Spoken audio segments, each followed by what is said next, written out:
Hey everybody, welcome back to the Crew Philly YouTube page. My name is Josh and I will be your host for another set of Jesus Tidbits. And so today we're going to be looking at Mark chapter 1 verses 40 to 45, and here it's a story about Jesus healing a leper. And so for those of you who don't know what leprosy is, it's a skin disease, but also it does more than just skin stuff. Like basically fingers and appendages can fall off as the disease gets worse, and it's highly contagious, right? We live in a world where there's this highly contagious virus going around, and so leprosy, if you had touched someone who had leprosy, you could have possibly contracted leprosy from them, or if you touched something that they had touched. And so lepers were kind of sent outside of the community, and people stayed away from them, and nobody wanted to interact with them. And so let's kind of look at the story and kind of see why it's significant that Jesus heals this man with leprosy. And so a man with leprosy comes to Jesus and begged him on his knees, "If you are willing, you can make me clean." And Jesus is just filled with such compassion. Some translations say indignant and things of that, but really what that word's trying to say is that he was compassionate towards this man. This leper comes to him and says, "If you are willing, you can make me clean." And Jesus's heart breaks.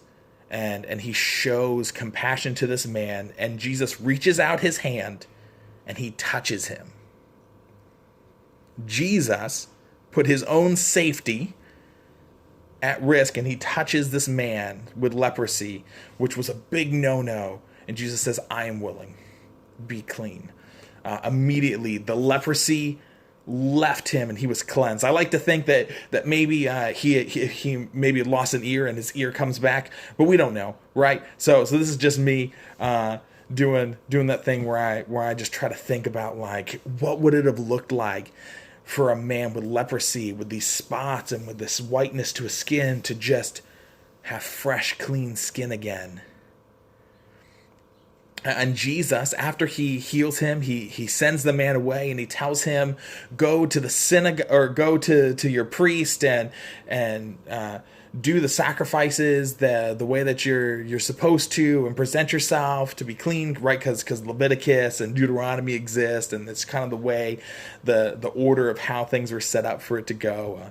And the man doesn't do those things, but he goes and he just tells everyone, he's like, "Guys, Jesus has healed me. I'm no longer a leper." Right. So if you had leprosy, if you weren't allowed to see people, if you weren't allowed to talk to people, and people shunned you, the moment that you're not shunned anymore, whoo! I know for me, I'm telling everybody, "Dude, look at what happened to me." And so the crazy thing that happens here is because this man goes and tells everybody, Jesus can't just walk into the city anymore, the towns anymore, and so he just kind of stays back and lets the people come to him. And so let's just kind of talk about why this is significant. Number one, Jesus touches a man with leprosy to heal him. Jesus is willing to heal this man of his physical ailment. And that's just a cool dynamic, right? Jesus steps into the messiness of this man's life and touches him in his hurts and his wounds, and he heals him. He has compassion on him. Two, Jesus just healed a man of leprosy. What? That's crazy. And I think three, and I think this is the one thing that I think is really cool. Jesus is very sly in the way that he approaches us.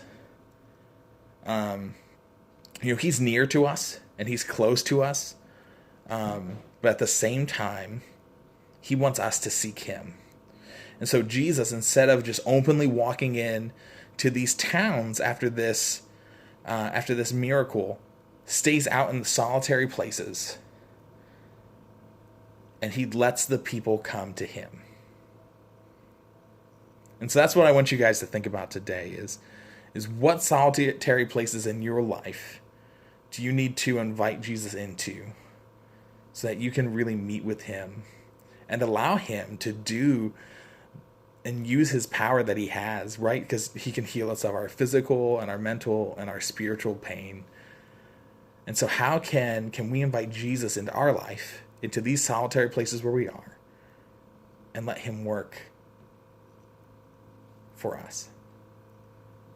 All right, guys. See you later.